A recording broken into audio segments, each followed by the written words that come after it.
അങ്ങക്ക് അറിയായിരിക്കുമല്ലോ എവിടെയാണുള്ളതെന്ന്. അതൊന്ന് പറഞ്ഞാൽ മതി, അതവർ നേരെ പോയിട്ട് പിടിച്ചോളും, ഒരു പ്രശ്നവുമില്ല. വി ഡി സതീശൻ എന്ന ഒരു വ്യക്തിക്ക് അറിയുമോ എന്നുള്ളതല്ല, കോൺഗ്രസിൻ്റെ അറിവോടുകൂടിയാണ് അദ്ദേഹത്തെ സംരക്ഷിച്ചിട്ടുണ്ടാവുക.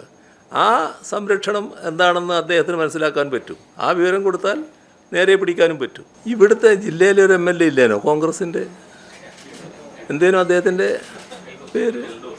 എൽദോസ്. അതുപോലെ തിരുവനന്തപുരത്തൊരു MLA വിൻസെൻ്റ്, അവരൊക്കെ ഇപ്പോൾ കോൺഗ്രസ് തന്നെയല്ലേ?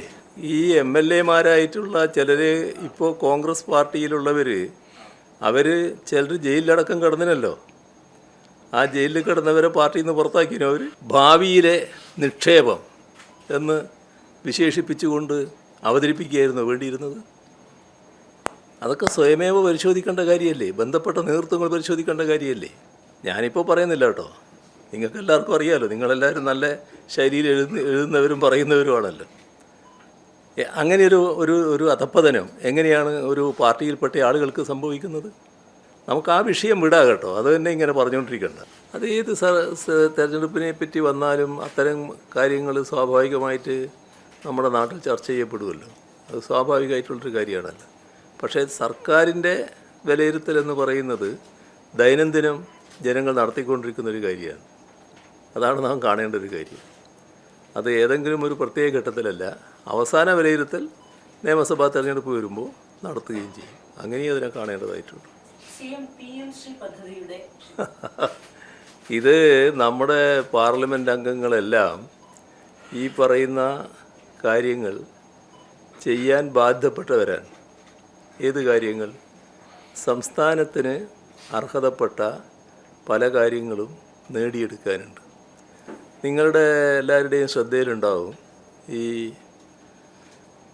പാർലമെൻറ്റ് സമ്മേളനം നടക്കുന്നതിൻ്റെ തൊട്ടു മുൻപായി പാർലമെൻറ്റ് മെമ്പർമാരുടെ ഒരു യോഗം ഗവൺമെൻറ് വിളിച്ചു ചേർക്കും. ആ യോഗത്തിൽ വിശദമായി കാര്യങ്ങൾ അവതരിപ്പിക്കും. എന്താ കാര്യങ്ങൾ അവതരിപ്പിക്കുന്നത്? കേന്ദ്ര ഗവൺമെൻറ്റുമായി ബന്ധപ്പെട്ട കാര്യങ്ങൾ, സംസ്ഥാനത്തിന് നേടാനുള്ള കാര്യങ്ങൾ, അതിൽ MP-മാരെന്ന നിലക്ക് MP-മാർ തുടർന്ന് നടത്തേണ്ട ബന്ധപ്പെടലുകൾ, അതിന് സഹായകമായ കാര്യങ്ങൾ, ഇതെല്ലാമാണ് അവതരിപ്പിക്കുന്നത്. അത് ഓരോ വിഷയവുമായി ബന്ധപ്പെട്ട് വിശദമായി ചർച്ച നടത്തും. അപ്പോൾ ഉദ്ദേശിക്കുന്നത് എന്താണ്? എല്ലാ MP-മാരും ഈ കാര്യത്തിൽ നമ്മുടെ നാടിൻ്റെ കാര്യങ്ങൾ നേടിയെടുക്കുന്നതിനായി ഒന്നിച്ചു നിന്ന് പ്രവർത്തിക്കുക എന്നുള്ളതാണ്. നിർഭാഗ്യവശാൽ നേരത്തെയെല്ലാം വല്ലാത്തൊരു സമീപനമായിരുന്നു. ഈ ലോക്സഭയിൽ ചെറിയ വ്യത്യാസമുണ്ട്. കഴിഞ്ഞ ലോക്സഭയിൽ നിങ്ങളെല്ലാവരും കണ്ടതായിരിക്കുമല്ലോ. അതിൽ നമ്മുടെ ഇവിടുത്തെ പ്രതിപക്ഷം അവിടെ കേന്ദ്ര ഗവൺമെൻറ്റിൻ്റെ മുന്നിൽ എല്ലാവരും പ്രതിപക്ഷമാണെങ്കിലും കേന്ദ്ര ഗവൺമെൻറ് സ്വീകരിക്കുന്ന വിവേചനപൂർവമായ നടപടികളെ എതിർക്കാൻ തയ്യാറായിരുന്നില്ല. പല കാര്യങ്ങളിലും കേരള ഗവൺമെൻറ് എതിർക്കുന്ന സമീപനമായിരുന്നു സ്വീകരിച്ചിരുന്നത്. അത് സംസ്ഥാന താൽപ്പര്യത്തിന് വിരുദ്ധമായ നടപടിയായിരുന്നു. ഏതായാലും അവരുടെ ആളുകളുടെ അഭിപ്രായത്തിൻ്റെ കൂടി അടിസ്ഥാനത്തിലായിരിക്കാം ഈ ലോക്സഭയിൽ അത്തരമൊരു രീതി സ്വീകരിക്കുന്നതായിട്ട് കാണുന്നില്ല. പൊതുവായ കാര്യങ്ങളിൽ പല ഘട്ടങ്ങളിൽ ഒന്നിച്ചു നിന്നുകൊണ്ട് കേരളത്തിലെ പാർലമെൻറ്റ് അംഗങ്ങൾ ശബ്ദമുയർത്തുന്നത് നമ്മൾ കണ്ടല്ലോ. അതാണ് ആവശ്യം. നമ്മുടെ നാടിൻ്റെ വിവിധങ്ങളായ ആവശ്യങ്ങൾ നേടിയെടുക്കേണ്ടതായിട്ടുണ്ട്. ഇപ്പോൾ കേരളത്തിൻ്റെ ആവശ്യങ്ങൾക്കായി ഒന്നിച്ച് എല്ലാവരും കൂടി ശബ്ദമുയർത്തുന്ന നില ഈ ലോക്സഭയിൽ എല്ലാ അംഗങ്ങളും സ്വീകരിക്കുന്നുണ്ട്. നമ്മൾ ഈ പരിപാടി കൊണ്ട് ഉദ്ദേശിക്കുന്നത് എന്താണ്? ഇപ്പോൾ പാർലമെൻറ്റ് സമ്മേളനത്തിന് മുൻപായി എല്ലാവരെയും വിളിച്ചു കൂട്ടുന്നതുകൊണ്ട് ഉദ്ദേശിക്കുന്നത് എന്താണ്? യഥാർത്ഥത്തിൽ പാർലമെൻറ്റ് അംഗങ്ങളെന്ന് പറയുന്നത് അവർ കേരളത്തിൻ്റെ ഒരർത്ഥത്തിൽ പറഞ്ഞാൽ അംബാസഡർമാരായി പ്രവർത്തിക്കേണ്ടവരാണ്. നമ്മുടെ നാടിൻ്റെ ആവശ്യങ്ങൾ കേന്ദ്ര സർക്കാരുമായി ബന്ധപ്പെട്ടുകൊണ്ട് അത് നേടിയെടുക്കുന്നതിന് വേണ്ടി ശ്രമിക്കേണ്ടവരാണ്. ആ പ്രവർത്തനം ഏറിയും കുറഞ്ഞും ഇപ്പോൾ വിവിധ തലങ്ങളിൽ എം പിമാർ നടത്താറുണ്ട് എന്നത് വസ്തുതയാണ്. അതിൽ രാജ്യസഭ CPMൻ്റെ നേതാവെന്ന നിലക്ക് ജോൺ ബ്രിട്ടാസ് ഫലപ്രദമായ ആ കാര്യങ്ങൾ നിർവഹിച്ചു പോകുന്നുണ്ട് എന്നത് എല്ലാവർക്കും അറിയാവുന്ന കാര്യമാണ്. പാർലമെൻറ്റ് അംഗങ്ങളുടെ കൂട്ടത്തിൽ നല്ല രീതിയിൽ തന്നെ ഇടപെടൽ ശേഷി ബ്രിട്ടാസ് കാണിക്കുന്നുണ്ട് എന്നുള്ളതും എല്ലാവരും അംഗീകരിക്കുന്ന കാര്യമാണ്. അപ്പോൾ നാടിൻ്റെ ആവശ്യങ്ങൾ നേടിയെടുക്കുന്നതിന് വേണ്ടി നമ്മുടെ എം പിമാർ ചെയ്യാൻ ബാധ്യതപ്പെട്ട കാര്യം അത് ബ്രിട്ടാസ് നിർവഹിച്ചു എന്ന് മാത്രമേ ഉള്ളൂ. അല്ലാതെ മറ്റേതെങ്കിലും തരത്തിലുള്ള നടപടിയല്ല ബ്രിട്ടാസിൻ്റെ ഭാഗത്ത് നിന്നുണ്ടായിട്ടുള്ളത്.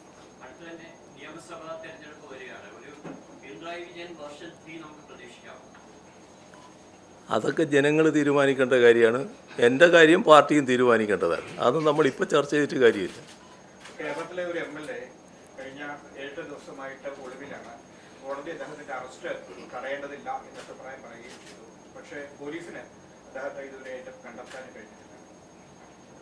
അതിന്റെ കൂടെ ചേർത്തോട്ടെ, നമ്മുടെ രമേശ് ചെന്നിത്തല പറഞ്ഞു അദ്ദേഹം ആയിരുന്നു ആഭ്യന്തരമന്ത്രിയെങ്കിൽ 24 മണിക്കൂറിനകം അറസ്റ്റ് ചെയ്യുമെന്നും പറഞ്ഞിരുന്നു. നിലവിലുള്ള ഒരു ആഭ്യന്തരമന്ത്രിക്ക് നേരെയുള്ളൊരു ചലഞ്ച് കൂടിയാണോ? അതിൽ ചിലർ അത് ഗവൺമെൻറ്റിൻ്റെ ഒത്തുകളിയാണെന്ന് വരെ പറയാൻ തയ്യാറായിട്ടുണ്ടല്ലോ. അതൊക്കെ നമ്മുടെ സമൂഹത്തിൽ എല്ലാവരും വിലയിരുത്തപ്പെടുന്ന കാര്യമാണ്. പോലീസ് ഫലപ്രദമായ നടപടികളാണ് ആ കാര്യത്തിൽ സ്വീകരിച്ചു വരുന്നത്. പക്ഷേ പോലീസിൻ്റെ കണ്ണു വെട്ടിച്ച് ഈ പറയുന്ന പ്രതിക്ക് സംരക്ഷണം ഒരുക്കുന്നതിനുള്ള നടപടികളാണ് ചിലർ സ്വീകരിച്ചിട്ടുള്ളത്. അതിനകത്ത് പോയ സ്ഥലങ്ങളെ പറ്റിയൊക്കെ ഇപ്പോൾ ചില അഭ്യൂഹങ്ങൾ പരക്കുന്നുണ്ട്. അത് ബോധപൂർവം സംരക്ഷിക്കുന്നതിന് നടപടി എടുത്തു എന്നാണ് സംശയിക്കേണ്ടത്. അപ്പോൾ ഇനിയെങ്കിലും അത്തരം സംരക്ഷണങ്ങൾ ഒരുക്കാതിരിക്കുക. പോലീസ് ഫലപ്രദമായി തന്നെ പ്രവർത്തിച്ച് ആളെ കണ്ടെത്തുമെന്ന് തന്നെയാണ് പ്രതീക്ഷിക്കുന്നത്. അല്ലേ, പിടിയിലാവുമെന്ന് വെച്ചാൽ പിടിയിലാവേണ്ടതല്ലേ. പിടിയിലാവുന്നതിന് ആരും എതിരല്ലാലോ. അതിന് പോലീസ് ശ്രമിച്ചുകൊണ്ടിരിക്കുകയല്ലേ. ഈ ആരോപണം വന്ന ഉടൻ തന്നെ കോൺഗ്രസ് MLA പാർട്ടിയിൽ നിന്നും ആദ്യം സസ്പെൻഡ് ചെയ്തു, പിന്നീട് കഴിഞ്ഞ ദിവസം പുറത്താക്കിയിരുന്നു. അതോടൊപ്പം തന്നെ കോൺഗ്രസ് പറഞ്ഞ ഒരു പ്രധാനപ്പെട്ട ആരോപണം CPMന്റെ MLA അടക്കമുള്ള പ്രധാനപ്പെട്ട ആളുകൾക്കെതിരെ സമാനമായ ആക്ഷേപം ഉയർന്നിട്ട് CPMന്റെ ഭാഗത്തും അത്തരം ഒരു നടപടി ഉണ്ടായിട്ടില്ല. കോൺഗ്രസ് ആണ് അതിലൊരു മാതൃകാപരമായ നിലപാട് എടുത്തത് എന്ന് അവർ ആവർത്തിച്ച് പറയുന്നുണ്ട്. ഈ തെരഞ്ഞെടുപ്പ് അടുത്ത ദിവസങ്ങളിലൊക്കെ വളരെ ഒരു പ്രധാനപ്പെട്ട രാഷ്ട്രീയ നിലപാട് ആയിട്ടത് മാറി.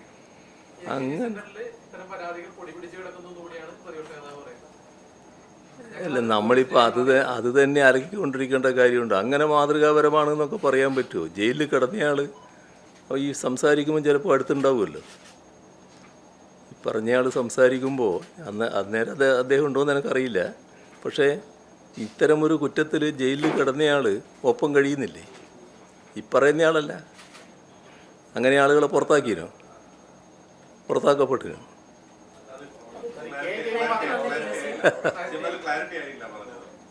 ഈ MLA-മാരായിട്ടുള്ള ചിലർ ഇപ്പോൾ കോൺഗ്രസ് പാർട്ടിയിലുള്ളവർ അവർ ചിലർ ജയിലിലടക്കം കിടന്നിനല്ലോ. ആ ജയിലിൽ കിടന്നവരെ പാർട്ടിയിൽ നിന്ന് പുറത്താക്കിനോ അവർ?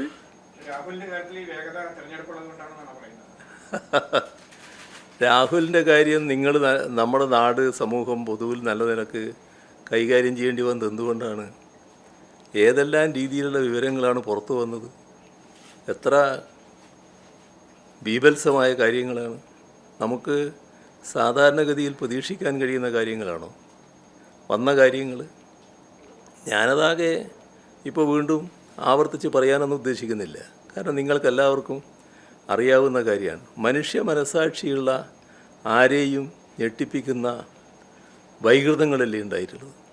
അതൊരു കൃത്യമായ ഒരു ലൈംഗിക വൈകൃതക്കാരൻ്റെ നടപടികളല്ലേ ഉണ്ടായിരുന്നു.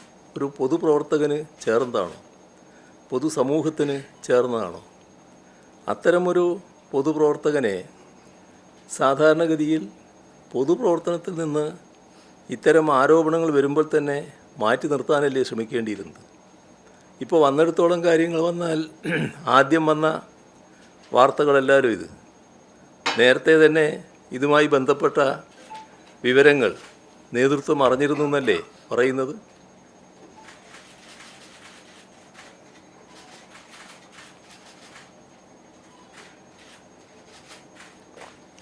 അങ്ങനെ നേതൃത്വം അറിഞ്ഞു കഴിഞ്ഞതിന് ശേഷം ഈ ഭാവിയിലെ നിക്ഷേപം എന്ന് വിശേഷിപ്പിച്ചുകൊണ്ട് അവതരിപ്പിക്കുകയായിരുന്നു വേണ്ടിയിരുന്നത്. അതൊക്കെ സ്വയമേവ പരിശോധിക്കേണ്ട കാര്യമല്ലേ? ബന്ധപ്പെട്ട നേതൃത്വങ്ങൾ പരിശോധിക്കേണ്ട കാര്യമല്ലേ? സാധാരണഗതിയിൽ ഏതെങ്കിലും ഒരു പാർട്ടിക്ക് അങ്ങനെ ചെയ്യാൻ സാധിക്കുമോ?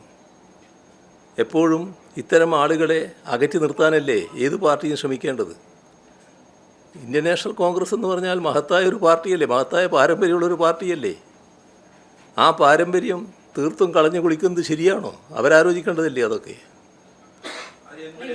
പ്രസിഡന്റ് സ്ഥാനത്ത് നിന്ന് ആദ്യമേ വാർത്ത വന്നപ്പോൾ തന്നെ മാറ്റി, പിന്നീട് പാർലമെന്ററി പാർട്ടിയിൽ നിന്ന് മാറ്റി, ഇതൊക്കെയാണ് കോൺഗ്രസ് പറയുന്നത്. അല്ല, ഇതൊക്കെയാണല്ലോ ഞാനും പറഞ്ഞത്.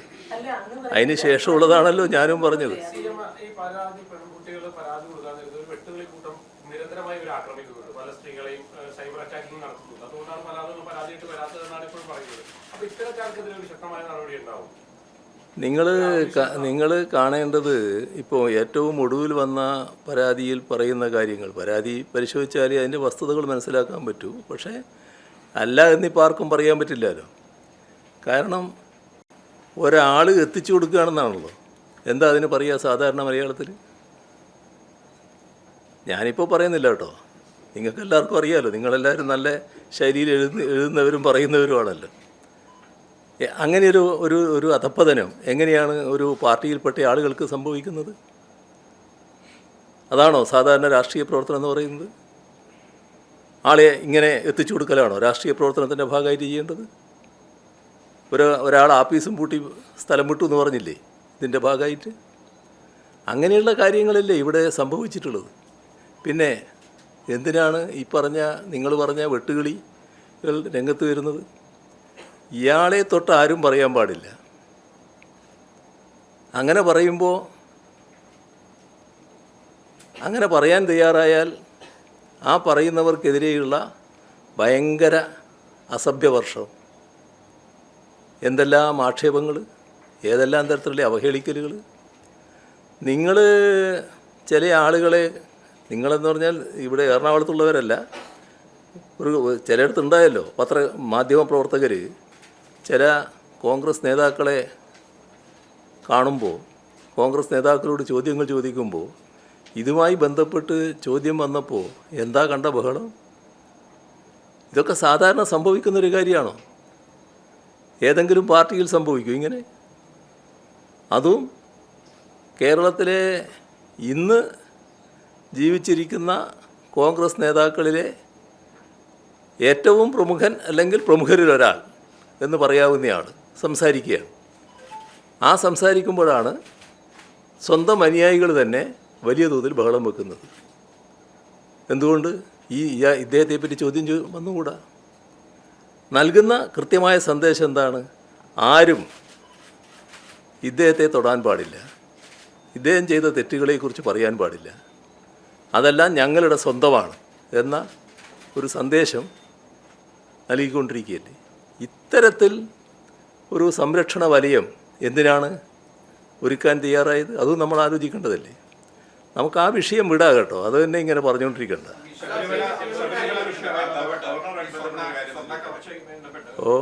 ശബരിമല വിഷയത്തില് സ്വർണ്ണക്കവർച്ചയുമായി ബന്ധപ്പെട്ട അങ്ങയുടെ പാർട്ടിയുടെ ഒരു ജില്ലാ കമ്മിറ്റി അംഗം തന്നെ ആഴ്ചകളായി ജയിലിലാണ്. പക്ഷെ എന്തുകൊണ്ടാണ് പാർട്ടി ഒരു നടപടി എടുക്കാത്തത്? ശബരിമല വിഷയം സംബന്ധിച്ച് വളരെ വിശദമായി ഞാൻ പറയുന്നത് ഔചിത്യമല്ല, അത് നിങ്ങൾക്കറിയാലോ. കാരണം മുഖ്യമന്ത്രി സ്ഥാനത്തിരുന്നു കൊണ്ട് അത് ഇന്ന് അന്വേഷണം നടന്നുകൊണ്ടിരിക്കുന്നൊരു കാര്യത്തെക്കുറിച്ച് പറയുന്നത് ഭംഗിയായിട്ടുള്ള കാര്യമാണ്. എന്നാൽ ഞാൻ പറയട്ടെ, പറഞ്ഞു കഴിഞ്ഞിട്ട് നിങ്ങൾ പറഞ്ഞു. അതിൽ കാണേണ്ട ഒരു കാര്യം, ഹൈക്കോർട്ടിൻ്റെ നേതൃത്വത്തിൽ അന്വേഷണം നടക്കുകയാണ്. എല്ലാ കാര്യങ്ങളും ഹൈക്കോർട്ട് പരിശോധിച്ചുകൊണ്ടിരിക്കുന്നുണ്ട്. ഫലപ്രദമായ അന്വേഷണമാണ് നടക്കുന്നത്. ഹൈക്കോർട്ടിൻ്റെ മേൽനോട്ടവും നല്ല രീതിയിൽ നടക്കുന്നുണ്ട്. ആ വഴിക്ക് നമുക്ക് ആ അന്വേഷണത്തിൽ പൂർണ്ണ തൃപ്തി രേഖപ്പെടുത്താം. പിന്നെ CPIM സംബന്ധിച്ചിടത്തോളം CPIM ഒരു കാര്യം വ്യക്തമാക്കിയിട്ടുണ്ട്. ഈ കാര്യത്തിൽ ആര് തെറ്റ് ചെയ്താലും ആ തെറ്റ് ചെയ്തവരെ സംരക്ഷിക്കുന്ന ഒരു നടപടിയും പാർട്ടിയുടെ ഭാഗത്ത് നിന്ന് ഉണ്ടാകില്ല എന്നത് CPIM വ്യക്തമാക്കിയുള്ള കാര്യവുമാണ്. കോടതിയുടെ തീരുമാനം വരുന്നവരെ CPM കാത്തിരിക്കുന്നതാണ്. അത് ഞാൻ പറഞ്ഞു. പറയും. ഗവർണറുമായി ബന്ധപ്പെട്ടിരുന്നാണ് നമ്മുടെ ഈ സാങ്കേതിക സർവകലാശാലയിലെയും ഡിജിറ്റൽ സർവകലാശാലയിലെയും VC-മാരെ നിയമിക്കുന്നതിൽ മുഖ്യമന്ത്രി കൊടുത്ത പാനലിലുള്ള പ്രയോറിറ്റി ലിസ്റ്റിൽ നിന്നല്ല ഗവർണർ ഇപ്പോൾ സുപ്രീം കോടതിയിലേക്ക് ഒരു ലിസ്റ്റ് കൊടുത്തിരിക്കുന്നത്.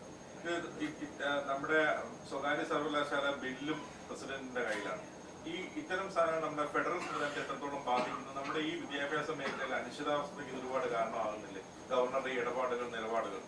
തീർച്ചയായും ഫെഡറൽ സംവിധാനത്തെ അപകടപ്പെടുത്തുന്ന ഒരുപാട് നീക്കങ്ങൾ കേന്ദ്ര ഗവൺമെൻറ്റിൻ്റെ ഭാഗത്തു നിന്നുണ്ട്. അതിൻ്റെ ഭാഗമായിട്ടുള്ള നടപടികൾ ഗവർണർമാരും പലയിടത്തും സ്വീകരിച്ചു പോകുന്നുണ്ട്. എന്നാൽ ഇക്കാര്യത്തിൽ കൃത്യമായ സുപ്രീം കോടതിയുടെ നിലപാടുകളുടെ ലംഘനമല്ലേ ഉണ്ടായിട്ടുള്ളത് എന്ന് സംശയിക്കേണ്ടതായിട്ടുണ്ട്. കാരണം ഞാൻ ഒരു മുഖ്യമന്ത്രി എന്ന നിലക്ക് ഇവിടെ ഈ പറയുന്ന മുൻഗണനാക്രമത്തിലുള്ള ലിസ്റ്റ് കൊടുത്തത് ഗവൺമെൻറ് തീരുമാനിച്ചതിൻ്റെ ഭാഗമായിട്ടല്ല, സുപ്രീം കോടതിയുടെ നിർദ്ദേശം പാലിച്ചതാണ്.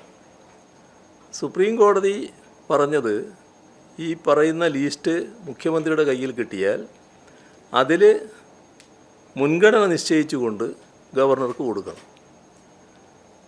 ഞാൻ മനസ്സിലാക്കിയത് ആ ലിസ്റ്റിൽ നിന്ന്, മുഖ്യമന്ത്രി നൽകുന്ന ലിസ്റ്റിൽ നിന്ന് ഒരാളെ ഗവർണർ VC-ആയി നിയമിക്കണം. ഇതാണ് സുപ്രീം കോടതിയുടെ കൃത്യമായ നിർദ്ദേശം. ആ നിർദ്ദേശം ഗവർണറെ പോലൊരാൾ ലംഘിക്കുന്നത് എന്തടിസ്ഥാനത്തിലാണ്?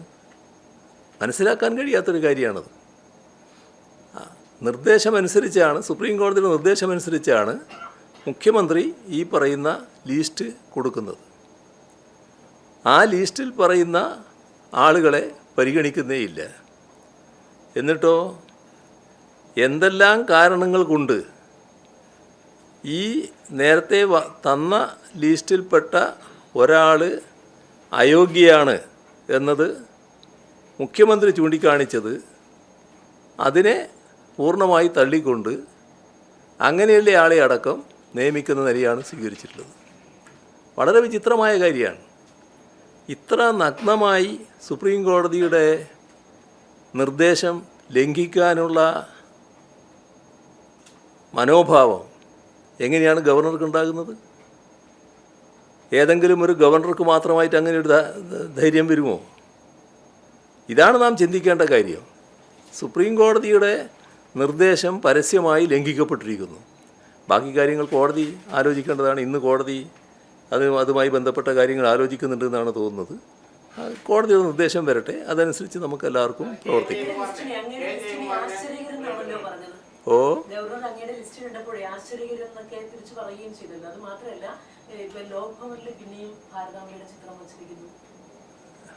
അല്ല, അത് ഗവർണറുടെ കൂടുതൽ കാര്യങ്ങളല്ലേ നിങ്ങൾ പറയുന്നത്? അത് തന്നെയാണല്ലോ ഞാൻ പറഞ്ഞത്.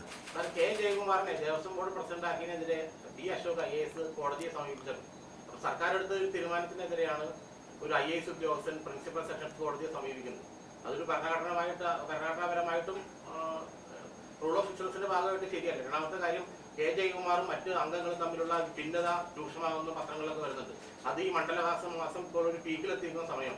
അപ്പൊ ദേവസ്വം ബോർഡിന്റെ ഇടയിൽ ഇത്തരത്തിലുള്ള ഒരു അവസരങ്ങളും ഇതൊരു പ്രിൻസിപ്പൽ സെക്രട്ടറി ആണെങ്കിലും IAS ഉദ്യോഗസ്ഥൻ സർക്കാരിന്റെ അപ്പോയിന്റ്മെന്റിനെതിരെ കോടതി പോകാന്ന് പറയുന്നത് ഒരിക്കലും ഒരു നമുക്കറിയാം, എത്ര വർഷം ഭരിച്ചതാണല്ലോ, റൂൾ ഓഫ് ഇൻഷുറൻസിന്റെ ഭാഗമായിട്ട് ഒരിക്കലും അംഗീകരിക്കാൻ പറ്റുന്നതല്ല. സാധാരണഗതിയിൽ ചെയ്യാൻ പാടില്ലാത്ത ഒരു കാര്യമാണ് എന്നത് നിങ്ങളുടെ അഭിപ്രായം തന്നെയാണ്. ഈ കാര്യങ്ങൾ മനസ്സിലാക്കിയിട്ടുള്ള എല്ലാവരുടെയും ഭാഗത്തുനിന്നുണ്ടാവുക. ഇവിടെ ശ്രീ ജയകുമാർ നമ്മുടെ ദേവസ്വം ബോർഡിൻ്റെ ചെയർമാനായത് അതിനെ ചോദ്യം ചെയ്തുകൊണ്ടാണ് അദ്ദേഹം പോയിട്ടുള്ളത്. ദേവസ്വം ബോർഡിൻ്റെ ചെയർമാൻ സ്ഥാനത്ത് അദ്ദേഹം ഗവൺമെൻറ് നിശ്ചയിച്ചതിൻ്റെ ഭാഗമായിട്ട് മാറിയതാണ്. ഇവിടെ ചോദിച്ച കാര്യം അദ്ദേഹം സർവീസിലിരിക്കുന്ന ഒരാളാണെന്നാണ്. അത് നമുക്കെല്ലാവർക്കും അറിയാമല്ലോ. അദ്ദേഹം ഇപ്പോൾ IAS റിട്ടയേർഡാണ്. ഇപ്പോൾ റിട്ടയേർഡായിട്ടുള്ള ഒരാളാണ് ഇപ്പോൾ അദ്ദേഹം. ആ നിലക്ക് സർവീസിൻ്റെ ഭാഗമാണ് എന്ന് പറയാനാവില്ല. പിന്നെ ജയകുമാറിനെ പോലൊരാളെ നമ്മുടെ തിരുവിതാംകൂർ ദേവസ്വം ബോർഡിൻ്റെ ചെയർമാനാക്കി എന്ന് പറയുമ്പോൾ അതിന് നല്ല പൊതു സ്വീകാര്യതയാണ് ഉണ്ടായത്. കാരണം മുൻകാലങ്ങളിൽ പല ഘട്ടങ്ങളിലായി ശബരിമലയുമായി ബന്ധപ്പെട്ട വിഷയങ്ങളിൽ അദ്ദേഹത്തിൻ്റെ വൈദഗ്ധ്യം തെളിയിച്ചിട്ടുള്ളതാണ്. പലതരത്തിൽ സേവനം നടത്താൻ അദ്ദേഹം അവിടെ തയ്യാറായിട്ടുണ്ട്. അപ്പോൾ അതിൻ്റെ ഭാഗമായി തന്നെ അദ്ദേഹത്തിൻ്റെ പേര് പൊതുവിൽ അയ്യപ്പ ഭക്തരെല്ലാം നല്ല നിലക്കാണ് സ്വാഗതം ചെയ്തിട്ടുള്ളത്. അപ്പോൾ നല്ല ഫലപ്രദമായ കാര്യങ്ങൾ നിർവഹിക്കാൻ അദ്ദേഹത്തിന് അവിടെ കഴിയുമെന്ന് തന്നെയാണ് പ്രതീക്ഷിക്കുന്നത്. പിന്നെ അങ്ങ് പറഞ്ഞ കാര്യത്തിൽ ഒരു ഭാഗം വന്നത് ഇദ്ദേഹവും ബോർഡ് അംഗങ്ങളും തമ്മിൽ എന്തോ അസ്വാരസ്യമുണ്ട്. അങ്ങനെ ഒരു കാര്യമില്ല. അദ്ദേഹത്തെ ബോർഡ് അംഗങ്ങളെല്ലാം നല്ല രീതിയിൽ തന്നെ അംഗീകരിക്കുകയാണ്. എല്ലാവരും അംഗീകരിക്കുന്നൊരു മനുഷ്യനാണല്ലോ ജയകുമാർ, നമുക്കെല്ലാവർക്കും അറിയാമല്ലോ. അദ്ദേഹം പൊതുവെ എല്ലാവർക്കും സ്വീകാര്യനായിട്ടുള്ള ഒരാളാണല്ലോ. കാരണം നിഷ്പക്ഷമായി കാര്യങ്ങൾ നിർവഹിക്കാൻ പറ്റുന്ന ഒരാളാണ്. നല്ല കാര്യക്ഷമതയോടെ കാര്യങ്ങൾ നിർവഹിക്കും. അതിൽ നല്ല ചടുലതയും ഉണ്ടാകും. അപ്പോൾ നല്ല നിലക്ക് തന്നെ ഈ കാലയളവ് അദ്ദേഹത്തിൻ്റെ സേവനം ശബരിമലക്ക് ഉപയോഗിക്കാൻ കഴിയുമെന്ന് തന്നെയാണ് പ്രതീക്ഷിക്കുന്നത്. നമ്മുടെ കിഫ്ബിയുമായി ബന്ധപ്പെട്ട് നമ്മുടെ മസാല ബോണ്ട് ഇറക്കിയതുമായി ബന്ധപ്പെട്ട് ഇഡി കിഫ്ബിയുടെ സിഇഒ CM അവർക്കെല്ലാം നോട്ടീസ് കൊടുക്കുന്നുണ്ട്. അപ്പൊ ലാൻഡ് അക്വിസിഷനുമായിട്ട് ബന്ധപ്പെട്ട് വലിയ ലാൻഡ് അക്വയറി പർച്ചേസ് ചെയ്യുന്നതിലാണ് കിഫ്ബി ചെയ്ത, അതിലാണ് ഇഡി ഒബ്ജക്ഷൻ പറഞ്ഞിട്ടുണ്ട്. എന്തുകൊണ്ടാണ് ഈ അവസരത്തിൽ അതിനെപ്പറ്റി എന്താ താങ്കൾ കാണുന്നത്? ഈ തെരഞ്ഞെടുപ്പ് അടുത്ത വേളയിൽ സർക്കാരിനെ പ്രതിസന്ധിയിലാക്കാനാണോ, അത് മറ്റെന്തെങ്കിലും രാഷ്ട്രീയ താല്പര്യങ്ങളുണ്ടോ അതിനകത്ത്? അതിൽ അവസാനം പറഞ്ഞ കാര്യം തെരഞ്ഞെടുപ്പ് എടുക്കുമ്പോൾ ചില കാര്യങ്ങൾ ഉണ്ടാവുമല്ലോ. അതിൻ്റെ ഭാഗമായിട്ട് പല കാര്യങ്ങൾ ആലോചിക്കുന്നുണ്ടാകാം. അതിലൊന്നായിരിക്കാം ഇത്. ഇനി എന്തൊക്കെയാണ് വരാനുള്ളതെന്ന് അവർക്കേ അറിയാവൂ, നമുക്കറിയില്ലല്ലോ. പക്ഷേ ഇത് വളരെ പരിഹാസ്യമായിപ്പോയി. കാരണം ഈ കിഫ്ബിക്കെതിരെയുള്ള നോട്ടീസ് എന്ന് പറയുന്നത് തീർത്തും പരിഹാസ്യമായൊരു കാര്യമാണ്. കിഫ്ബി എന്തിനാണ്? ഞങ്ങളത് പലവട്ടം വ്യക്തമാക്കിയിട്ടുള്ളതാണല്ലോ. ഈ കേരളത്തിൽ എല്ലാവർക്കും അറിയാലോ. പശ്ചാത്തല സൗകര്യ വികസനത്തിന് വേണ്ടിയാണ് കിഫ്ബിയെ കൊണ്ടുവന്നത്. അതിൻ്റെ ഭാഗമായി അന്ന് 2016 തന്നെ കിഫ്ബി വരുമ്പോൾ തന്നെ ഗവൺമെൻറ് വ്യക്തമാക്കിയ കാര്യമുണ്ട്. 5 വർഷം കൊണ്ട് 50,000 കോടി രൂപയുടെ പശ്ചാത്തല സൗകര്യ വികസനം ഉണ്ടാക്കാനാണ് ഉദ്ദേശിക്കുന്നത്. ഒരു ബദൽ സാമ്പത്തിക സ്രോതസ്സായിട്ടാണ് നമ്മളതിനെ കണ്ടിരുന്നത്. ഫലപ്രദമായത് പ്രവർത്തിച്ചു. അതിൻ്റെ ഭാഗമായി 50 അല്ല 62,000 കോടി രൂപയുടെ പദ്ധതികളാണ് ആ ഘട്ടത്തിൽ ഏറ്റെടുക്കുന്ന നില വന്നത്. ഇപ്പോൾ അത് 90,000 കോടി കടന്നു നിൽക്കുകയാണ്. അത്തരമൊരു സ്ഥാപനം നമ്മുടെ പശ്ചാത്തല സൗകര്യ വികസനത്തിനായി പ്രവർത്തിച്ചു എന്നതിൻ്റെ മേലെയാണ് ഇപ്പോൾ ആരോപണം ഉന്നയിച്ചിരിക്കുന്നത്. 2 കൈയും ഉയർത്തിക്കൊണ്ട് അത് ഞങ്ങൾ ചെയ്തതാണ് എന്ന് തന്നെയാണ് പറയാനുള്ളത്. ഇവിടെ പശ്ചാത്തല സൗകര്യ വികസനത്തിന് വേണ്ടിയുള്ള കാര്യങ്ങൾ നിർവഹിക്കാനാണ് കിഫ്ബിയെ കൊണ്ടുവന്നത്. ആ കിഫ്ബി ആ കാര്യങ്ങൾ നിർവഹിച്ചിട്ടുണ്ട്. കിഫ്ബി നിർവഹിച്ച കാര്യങ്ങളെല്ലാം റിസർവ് ബാങ്ക് ഓഫ് ഇന്ത്യ അംഗീകരിച്ച മാനദണ്ഡങ്ങൾക്ക് അനുസൃതമായിട്ടുള്ളതാണ്. റിസർവ് ബാങ്ക് ഓഫ് ഇന്ത്യയുടെ മാനദണ്ഡങ്ങളിൽ നിന്ന് അണുകിട വ്യതിചലിച്ചുകൊണ്ട് ഒരു കാര്യവും കിഫ്ബി ചെയ്തിട്ടുമില്ല. അപ്പോൾ നിങ്ങൾ ചോദിച്ചതിൻ്റെ അവസാന ഭാഗത്തുള്ളതുപോലെ തെരഞ്ഞെടുപ്പാകുമ്പോൾ ഇങ്ങനെ പലതും വരാമെന്ന് മാത്രമേ കണക്കാക്കേണ്ടതായിട്ടുള്ളൂ. കിഫ്ബിയിൽ ഈ 300% വലിയ ശതമാനം പിഴപ്പലിശ എന്നുള്ള ഭീഷണിയാണ് ഇപ്പം മുന്നിൽ നിൽക്കുന്നത്. ഈ നമുക്ക് സ്റ്റേറ്റിന് എഫക്റ്റീവായ മറുപടി കൊടുക്കാൻ പറ്റിയില്ലെങ്കിൽ ഈ കിഫ്ബി ഈ ലാൻഡ് അക്വിസിഷൻ യൂട്ടിലൈസ് ചെയ്ത തുകയുടെ എത്രയോ മടങ്ങ് നമ്മൾ പലിശ കൊടുക്കുകയാണെന്നാണ്. അത് ശരിക്കും പശ്ചാത്തലം അങ്ങ് പറഞ്ഞതുപോലെ പശ്ചാത്തല വികസനത്തിന് പണം ചെലവാക്കുമ്പോൾ നമ്മളെ ടാക്സ് ചെയ്യുന്ന അല്ലെങ്കിൽ ശിക്ഷിക്കുന്ന ഒരു സമീപനം ആണെന്ന് അഭിപ്രായമുണ്ടോ എങ്കിൽ? അല്ല, ഇതൊക്കെ ആഗ്രഹങ്ങളല്ലേ. ഇന്നതെല്ലാം ചെയ്യുമെന്നും ആഗ്രഹം പ്രകടിപ്പിക്കുന്നതാണല്ലോ. അതിനാണല്ലോ നമ്മുടെ നാട്ടിൽ നിയമവ്യവസ്ഥകളുള്ളത്. ആ നിയമവ്യവസ്ഥ ഇപ്പോഴും ഇല്ലാതായിട്ടില്ലല്ലോ. സ്വാഭാവികമായും ആ നിയമവ്യവസ്ഥയുടെ മുന്നിൽ സർക്കാരും കിഫ്ബിയും എടുക്കാൻ പോകുന്ന നിലപാടിതാണ്. ഞങ്ങൾ പശ്ചാത്തല സൗകര്യ വികസനത്തിന് വേണ്ടിയുള്ള കാര്യങ്ങൾ ചെയ്തിട്ടുണ്ട്. അത് ചെയ്തത് റിസർവ് ബാങ്ക് ഓഫ് ഇന്ത്യയുടെ മാനദണ്ഡങ്ങൾക്കനുസൃതമായിട്ടാണ്. ഒരു ലംഘനവും ആ കാര്യത്തിൽ ഞങ്ങളുടെ ഭാഗത്ത് ഉണ്ടായിട്ടില്ല. ഇതാണ് സ്വീകരിക്കാൻ പോകുന്ന നിലപാട്. പ്രതിപക്ഷ നേതാവ് വ്യാപകമായിട്ട് ജമാഅത്തെ ഇസ്ലാമി SDP ബഷീറുമായിട്ട് ധാരണ ഉണ്ടാക്കിയതായിരുന്നു LDF പോലും പരസ്യമായിട്ട് ആരോപിച്ചിരുന്നു. അതിനെക്കുറിച്ച് അത് ശ്രദ്ധിച്ചിരുന്നു. ഇതിന്റെ തുടർച്ചയായ ഒരു ചോദ്യമാണ്. UDF ഓപ്പണായിട്ട് ജമാഅത്ത് ഇസ്ലാമിയായിട്ട് ഒരു ബന്ധം വരുന്ന നിലയിലാണ് ഇപ്പോൾ പുറത്തു വരുന്ന വാർത്തകൾ. എങ്ങനെയാണ് ഇതിനെ കാണുന്നത്? ജമാഅത്തെ ഇസ്ലാമി നമ്മുടെ കേരളത്തിൽ പലതരത്തിൽ ഇടപെട്ടുകൊണ്ടിരിക്കുകയാണല്ലോ. പക്ഷേ ജമാഅത്തെ ഇസ്ലാമി എന്നത് കേരളത്തിൽ മാത്രം പ്രവർത്തിക്കുന്ന ഒരു സംഘടനയാണെന്ന് പറയാൻ സാധിക്കില്ലല്ലോ. ഇപ്പോൾ ഈ തെരഞ്ഞെടുപ്പിൽ പരസ്യമായ രാഷ്ട്രീയ സഖ്യം ഉണ്ടാക്കാനാണ് കോൺഗ്രസും UDFും ജമാഅത്തെ ഇസ്ലാമിയുമായി ചേർന്ന് തയ്യാറായിട്ടുള്ളത്. കേരളത്തിലെ മുസ്ലിം ബഹുജനങ്ങൾ നമുക്കെല്ലാവർക്കും അറിയാം. അതിലുള്ള പ്രധാനപ്പെട്ട വിഭാഗങ്ങൾ, അത് സുന്നി വിഭാഗങ്ങളായാലും മുജാഹിദ് വിഭാഗങ്ങളായാലും, ഇവരെല്ലാം കഴിഞ്ഞാൽ പിന്നെയുള്ളത് വളരെ നാമമാത്രമായ ആൾക്കാർ മാത്രമാണ്. ഈ പറയുന്നവർ മഹാഭൂരിഭാഗവും അംഗീകരിക്കാത്ത ഒരു കൂട്ടരാണ് ജമാഅത്തെ ഇസ്ലാമി. കാരണം ജമാഅത്തെ ഇസ്ലാമി മറ്റ് മുസ്ലിം വിഭാഗങ്ങൾ പ്രവർത്തിക്കുന്നത് പോലുള്ളൊരു പ്രവർത്തന രീതിയല്ല സ്വീകരിക്കുന്നത്. ഇപ്പോൾ അങ്ങനെയുള്ള ജമാഅത്തെ ഇസ്ലാമിയെ കൂട്ടുപിടിക്കുക എന്നത് അങ്ങേയറ്റം ആത്മഹത്യാപരമായ നിലപാടാണ് കോൺഗ്രസിനെ സംബന്ധിച്ചിടത്തോളം. UDFന് വോട്ട് ചെയ്യുന്ന മുസ്ലിം ബഹുജനങ്ങളുണ്ടല്ലോ, ആ മുസ്ലിം ബഹുജനങ്ങൾക്ക് ജമാഅത്തെ ഇസ്ലാമി മുന്നോട്ട് വെക്കുന്ന നയം, മുന്നോട്ട് വെക്കുന്ന രാഷ്ട്രീയം ഉൾക്കൊള്ളാൻ കഴിയുമോ? കഴിയില്ല എന്നുള്ളതാണ് വസ്തുത. എന്നിട്ടും 4 വോട്ട് കിട്ടുമെങ്കിൽ അത് പ്രധാനമാണ് എന്ന് കണക്കാക്കി ജമാഅത്തെ ഇസ്ലാമിയുമായുള്ള അവിശുദ്ധ സഖ്യത്തിനാണ് കോൺഗ്രസ് തയ്യാറായിട്ടുള്ളത്. ഇപ്പോൾ ഇന്നലെ ഒരു ചാനലിൽ ശ്രീ MN കാരശ്ശേരി പറയുന്നത് കേൾക്കാനിടയായി. അദ്ദേഹം വളരെ ശക്തമായ രീതിയിലാണ് ഈ നിലപാടിനെ ആക്ഷേപിക്കുന്നതായി കണ്ടത്. എന്താ കാരണം? കോൺഗ്രസിൻ്റെ നിലപാടുകളിൽ ഏതെങ്കിലും തരത്തിലുള്ള വ്യത്യസ്തത സാധാരണ പ്രകടിപ്പിക്കുന്നയാളല്ലല്ലോ അദ്ദേഹം. അപ്പോൾ ജമാഅത്തെ ഇസ്ലാമിയുടെ ആപത്ത് തിരിച്ചറിയുന്ന ഒട്ടേറെ കോൺഗ്രസ്സുകാരായവരടക്കം ഉണ്ട് എന്നതാണ് നാം കാണേണ്ടത്. ഇപ്പോൾ ഹിന്ദുത്വ എങ്ങനെയാണോ ഹിന്ദു മതരാഷ്ട്രവാദത്തെ ഉയർത്തിപ്പിടിക്കുന്നത്, അതേ രീതിയിൽ തന്നെയാണ് ഇസ്ലാമിക രാഷ്ട്രനിർമ്മാണം ജമാഅത്തെ ഇസ്ലാമി ലക്ഷ്യമിടുന്നത്. ഇതാണ് ശ്രീ MN കാരശ്ശേരിയും ഇന്നലെ പറയുന്നതായി കണ്ടത്.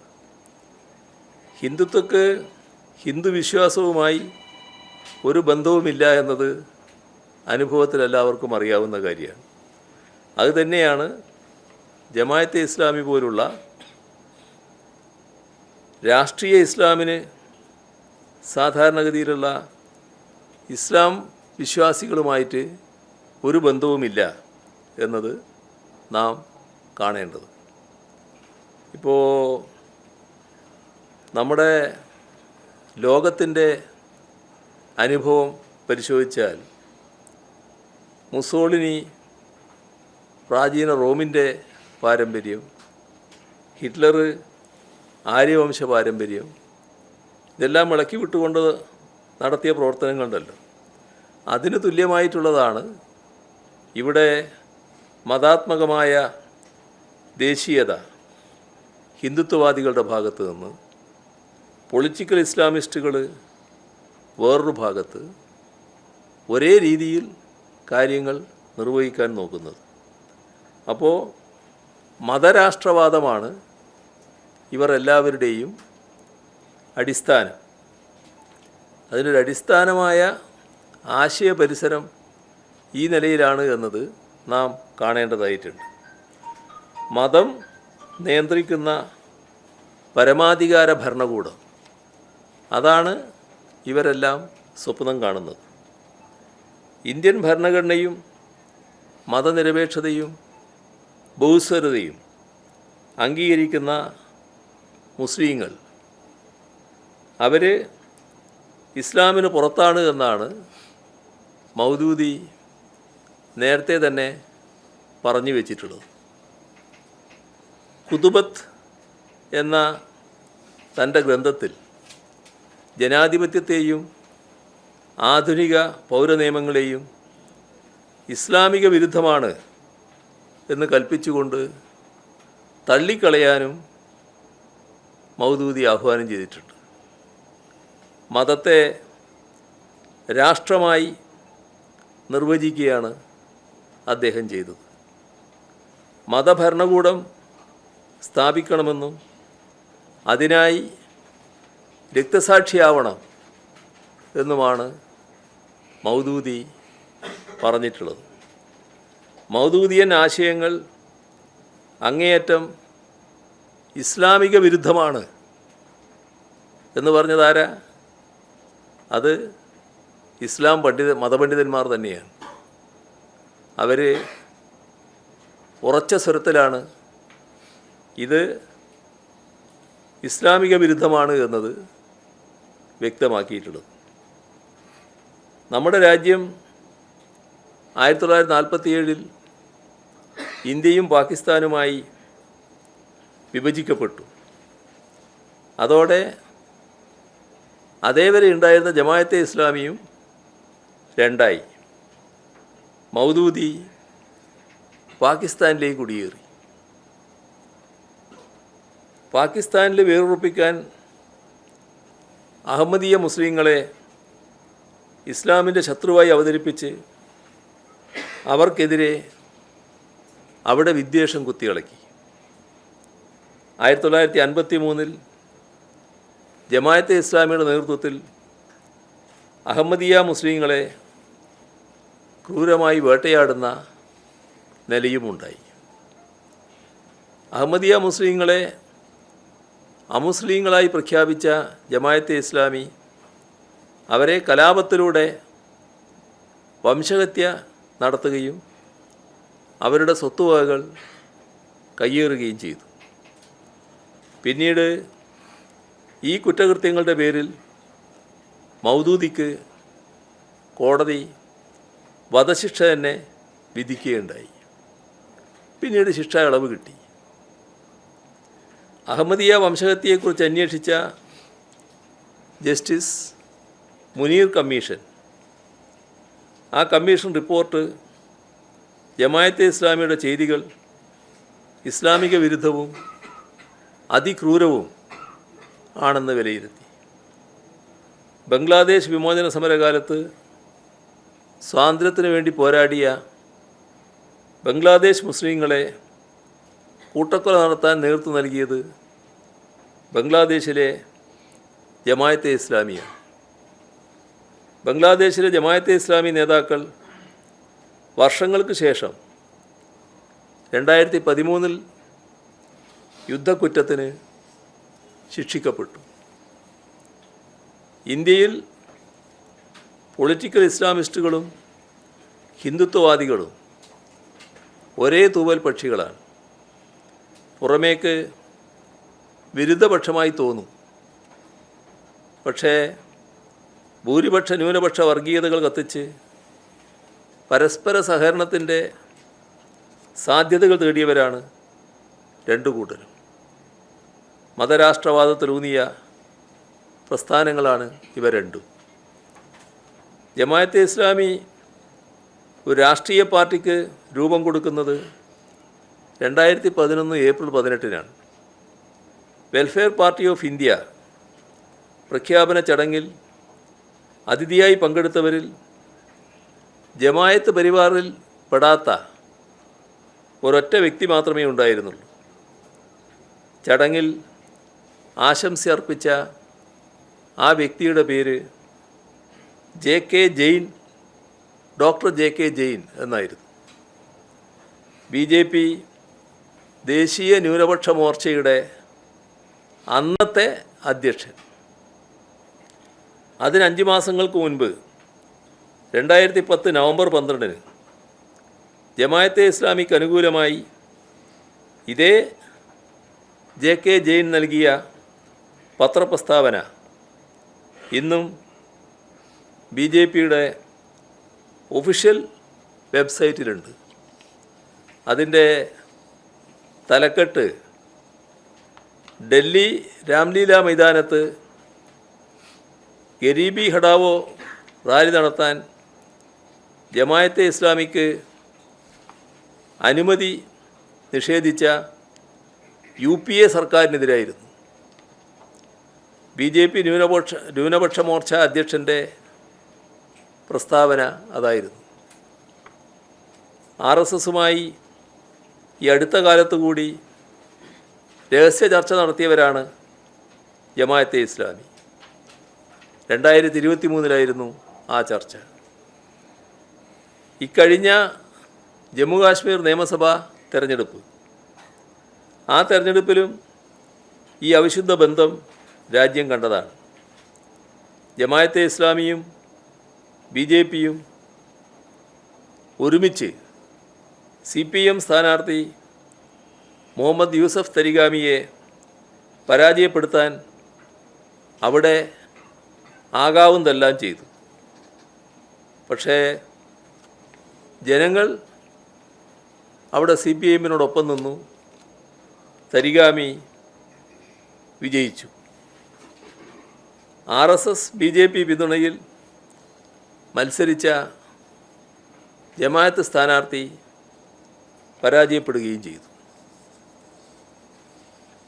ഭൂരിപക്ഷ ന്യൂനപക്ഷ വർഗീയതകളുടെ പൊതുശത്രു ഇടതുപക്ഷവും CPIയുമാണ് എന്നതിൻ്റെ ഏറ്റവും ഉറച്ച ദൃഷ്ടാന്തമായിരുന്നു തരിഗാമിക്കെതിരെയുള്ള അവിശുദ്ധ രാഷ്ട്രീയ കൂട്ടുകെട്ട്. തരിഗാമിയുടെ വിജയം മറ്റാരേക്കാളും ജമാഅത്തെ ഇസ്ലാമിക്കേറ്റ തിരിച്ചടി കൂടിയായിരുന്നു. ഇവിടെ ജമാഅത്തെ ഇസ്ലാമിയെയും BJPയെയും ഒരുപോലെ സന്തോഷിപ്പിച്ച് കൂടെ നിർത്താനാണ് UDF ശ്രമിക്കുന്നത്. അതിനെതിരെ അവരുടെ അണികളിൽ തന്നെ ഉയരുന്ന എതിർപ്പുകൾക്ക് അവർ ചെവി കൊടുക്കുന്നുമില്ല. എങ്ങനെയും 4 വോട്ട് സമ്പാദിക്കാനാകുമോ? ആ ഒറ്റ അജണ്ടയിൽ നാടിൻ്റെ സമാധാനവും മതനിരപേക്ഷ പാരമ്പര്യവും പണയം വെക്കുകയാണ് UDF ചെയ്യുന്നത്. അതിന് ഇന്ത്യൻ യൂണിയൻ മുസ്ലിം ലീഗ് അവരുടെ അണികളിൽ മഹാഭൂരിഭാഗം ഇതിനെല്ലാം എതിരാണെങ്കിലും കുടപിടിച്ച് നിൽക്കുകയും ചെയ്യുന്നു. ഇതാണ് കാണാൻ കഴിയുന്നത്. ഈ UDF കൺവീനറെ നിരന്തരമായിട്ട് CPIയും കേരള കോൺഗ്രസിനെയും UDFിലേക്ക് ക്ഷണിച്ചുകൊണ്ടിരിക്കുന്നുണ്ട്. അങ്ങനെ ശ്രദ്ധയിൽ അത് പെട്ടിരുന്നു.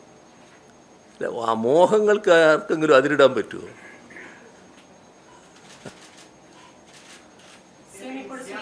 സുപ്രീം കോടതി വാർത്ത വന്നിട്ടുണ്ട്. KTU ഡിജിറ്റൽ സർവകലാശാലയുടെ സ്ഥിര VC നിയമനം സംബന്ധിച്ച് ഗവർണർ നിയമിച്ചില്ലെങ്കിൽ സുപ്രീം കോടതി നിയമന തീരുമാനമെടുക്കും. ഗവർണറും സർക്കാരും സമവായത്തിലെത്തണം.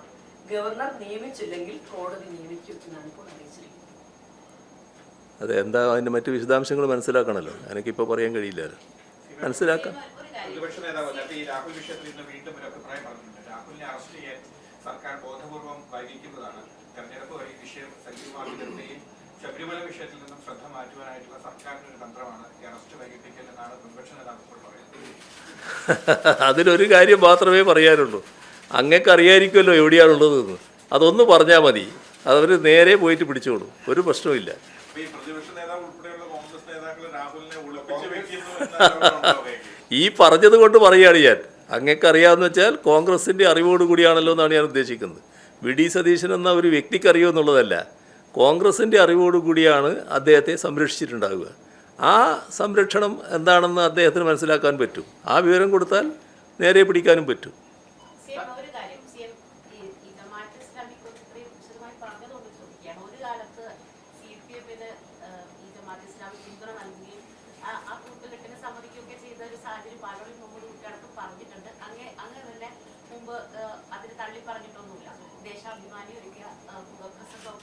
സാഹചര്യമുണ്ട്. അന്നത്തെ നിലപാടിൽ ജമാഅത്ത് ഇസ്ലാമിക്ക് വലിയ മാറ്റം വന്നിട്ടുണ്ടോ? അന്നും ഇന്നുമായിട്ട്. അതായത് ഒരു കാലത്ത് ജമാഅത്തെ ഇസ്ലാമി സ്ഥാനാർത്ഥിയെ നോക്കി വോട്ട് കൊടുക്കാൻ പറയുന്നൊരു കാലമുണ്ടായിരുന്നു. അങ്ങനെയാണല്ലോ എം പി ഗംഗാധരനും ടി കെ ഹംസയും മത്സരിച്ചപ്പോൾ എം പി ഗംഗാധരന് വോട്ട് കൊടുക്കാൻ ജമാഅത്തെ ഇസ്ലാമി തീരുമാനിച്ചത്.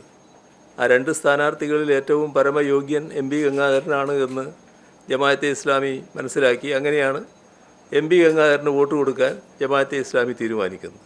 അതായത് എല്ലാ ഘട്ടത്തിലും യു ഡി എഫിന് അനുകൂലമായിട്ടുള്ള നിലപാട് സ്വീകരിക്കുമ്പോൾ അത്യപൂർവം ചിലയിടങ്ങളിൽ ചിലപ്പോൾ ആ സന്ദർഭത്തിൽ ഇടതുപക്ഷ ജനാധിപത്യ മുന്നണിയുടെ സ്ഥാനാർത്ഥിക്ക് എവിടെയെങ്കിലും പിന്തുണ നൽകിയിട്ടുണ്ടാകും. പക്ഷേ പൊന്നാനി പോലൊരു മണ്ഡലത്തിൽ മത്സരിക്കുമ്പോൾ പോലും അങ്ങനെയൊരു നിലപാട് സ്വീകരിക്കാൻ എൽ ഡി എഫിന് പിന്തുണ നൽകാൻ ജമാഅത്തെ ഇസ്ലാമിക്ക് മനസ്സ് വന്നില്ല എന്നുള്ളത് നമ്മൾ കാണണം. അപ്പോൾ അവരുടെ മുഖം രക്ഷിക്കാൻ വേണ്ടി പറയുന്ന ഒരു ന്യായം മാത്രമാണിത്. സാർ, ഒരു കർശനമായൊരു വിലക്കയറ്റം ഉണ്ട്. ഈ ഇലക്ഷനായിട്ട് ബന്ധപ്പെട്ട് നമ്മൾ സംസാരിക്കാതിരിക്കുന്ന കാര്യം വിലക്കയറ്റം വളരെ വർദ്ധിച്ചു വരികയാണ്. കാരണം സാധനങ്ങൾക്ക് 3 ഇരട്ടി വില വരുന്നതാണ് നമ്മൾ പൊതുവിപണിയിൽ നിന്ന് മനസ്സിലാക്കാൻ കഴിയുന്നത്. അപ്പോൾ സർക്കാർ ഇടപെട്ട് പ്രത്യേകിച്ച് ഇപ്പോൾ പച്ചക്കറിക്ക് വില കൂടുന്നതിന് പറയുന്ന കാരണം ഇപ്പോൾ മണ്ഡല മാസമായത് കാരണം ആൾക്കാർ പച്ചക്കറി കൂടുതൽ ഉപയോഗിക്കുന്നതാണ്. അപ്പോൾ അത്തരം കാര്യങ്ങൾ വരുമ്പോൾ ഈ വിലക്കയറ്റം നമ്മൾ ശ്രദ്ധിക്കാതെ പോവാണ് ഈ രാഷ്ട്രീയപരമായ ഇത്തരം ഈ ചർച്ചകൾക്കിടയിൽ. അപ്പം സർക്കാരിൻ്റെ ഒരു ഇടപെടൽ അക്കാര്യത്തിലുണ്ടെങ്കിൽ വലിയ ഉപകാരമായിട്ട് നോക്കുന്നുണ്ടോ? സർക്കാർ എല്ലാ കാലത്തും ഇത്തരം കാര്യങ്ങളിൽ ഇടപെട്ടുകൊണ്ടിരിക്കുകയാണല്ലോ. അതാണല്ലോ പൊതുവിതരണ രംഗം വളരെ ശക്തിപ്പെടുത്തുന്നത്. വലിയ തോതിൽ ശക്തിപ്പെടുത്തുന്ന നിലപാടാണല്ലോ സ്വീകരിക്കുന്നത്. ഈ കഴിഞ്ഞ 9 വർഷക്കാലത്തെ അനുഭവം എടുത്താൽ 15,000 കോടിയിൽ പരം രൂപയാണ് പൊതുവിതരണ രംഗം ശക്തിപ്പെടുത്തുന്നതിന് വേണ്ടി സർക്കാർ ചെലവഴിച്ചിട്ടുള്ളത്. അപ്പോൾ അത് തുറന്നുകൊണ്ടേയിരിക്കും. അതിൽ യാതൊരു ആശങ്കയും ഉണ്ടാകേണ്ടതായിട്ടില്ല. നെല്ല് സംഭരണത്തിൽ ഇപ്പോൾ സഹകരണ സംഘങ്ങൾ ഏറ്റെടുക്കുമെന്ന് പറഞ്ഞിട്ടുള്ളവരെ ആരംഭിച്ചിട്ടില്ല. എന്തായാലും സർക്കാരിന്റെ നീക്കം മില്ലുടമകളാണെങ്കിൽ സഹകരിച്ച് നിൽക്കുന്നു. മില്ലുടമകൾ നിസ്സഹകരിക്കുന്നത് എന്തുകൊണ്ടാണെന്ന് മനസ്സിലാവുന്നില്ല. അത് ഒരു ബോധപൂർവം നിസ്സഹകരിക്കുന്ന നിലപാടാണ് അവരുടെ ഭാഗത്തുണ്ടായത്. ഏതായാലും കൃഷിക്കാരെ സംരക്ഷിക്കുക എന്നത് സർക്കാരിൻ്റെ ഒരു ഭാഗം തന്നെയാണ്, ഒരു നിലപാടാണ്. അതിൻ്റെ ഭാഗമായി നെല്ല് സംഭരണം കൃത്യമായി നടത്താനാവണം എന്ന് തന്നെയാണ് സർക്കാർ കാണുന്നത്. അതിൽ മാതൃകാപരമായി ചെയ്യാൻ സാധിക്കുന്നൊരു കാര്യം ഇപ്പോൾ പാലക്കാട് ജില്ലയിൽ ആദ്യമേ തന്നെ നടപടികൾ സ്വീകരിക്കാൻ പറ്റും. അവിടെ സഹകരണ സംഘങ്ങൾ സന്നദ്ധമാണ്. സഹകരണ സംഘങ്ങൾ മുഖേന നെല്ല് സംഭരിക്കുക എന്നുള്ളതാണ് ഉദ്ദേശിക്കുന്നത്. അതിനാവശ്യമായ എല്ലാ നടപടികളും സ്വീകരിച്ചിട്ടുണ്ട്. എല്ലാ രീതിയിലും അതിനുള്ള തയ്യാറെടുപ്പുകൾ നടന്നുകൊണ്ടിരിക്കുകയാണ്. ആ നെല്ല് സംഭരിച്ചതിന് ശേഷം ആ സംഭരിച്ച നെല്ല് സിവിൽ സപ്ലൈസ് കോർപ്പറേഷൻ്റെ കൂടി അറിവോടും സമ്മതത്തോടും അവരുടെ മേൽനോട്ടത്തിലും വ്യത്യസ്ത മില്ലുകളിൽ കൊടുത്ത് അരിയാക്കി സിവിൽ സപ്ലൈസ് കോർപ്പറേഷനെ ഏൽപ്പിക്കുന്ന അരിയാണ് ഉണ്ടാവുക. ആ നടപടികൾ തുറന്നു പോവുകയാണ്.